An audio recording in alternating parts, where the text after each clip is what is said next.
Hi అండి, మా ఇంట్లో అయితే పాలక పప్పు రెడీ అయిపోతుంది.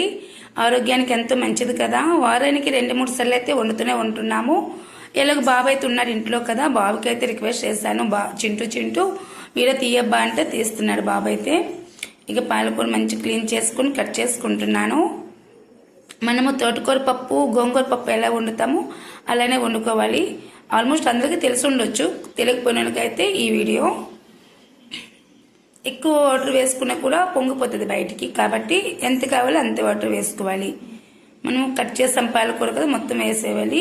మనం టమాటాలు ఎక్కువ వేసుకున్నంత ఇంకా టేస్టీగా ఉంటుంది, బాగుంటుంది. నేనైతే 2 టమాటా పళ్ళు వేసుకుంటున్నాను, పచ్చిమిర్చి వేసుకుంటాను. పచ్చిమిర్చి ఎక్కువ వేసినా బాగుంటుంది, కొంచెం కారంగా పులుపుగా ఉంటుంది టమాటా.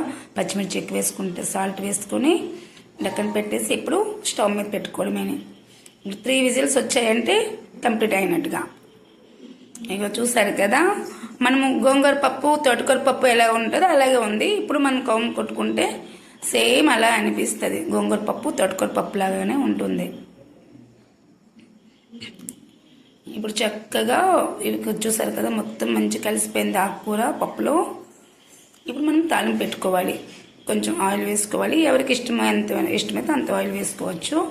తాలింపు దినుసులు వేసుకొని ఎండుమిర్చి వేసుకోవాలి.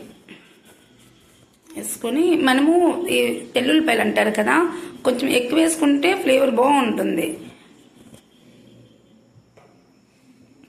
నాకు చాలా ఇష్టము తెల్లుల్లిపాయలు అంటే, మా పెద్దోడికి నాకు చాలా ఇష్టం. అవి వేస్తే ఇంకా రుచి ఎక్కువగా అనిపిస్తుంది మాకైతే.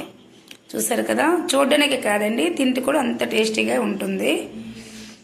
నేనైతే ఎప్పుడు ఈ మధ్యనే 1 year అవుతుంది ఎక్కువ వండుకుంటున్నాను, చాలా బాగుంది. అందుకోసమే నేను వీడియో తీసి అయితే పెట్టాను. మీలో ఎవరికైనా ఇష్టమైతే ఇలా వండుకోండి. Bye bye, see you, Tata.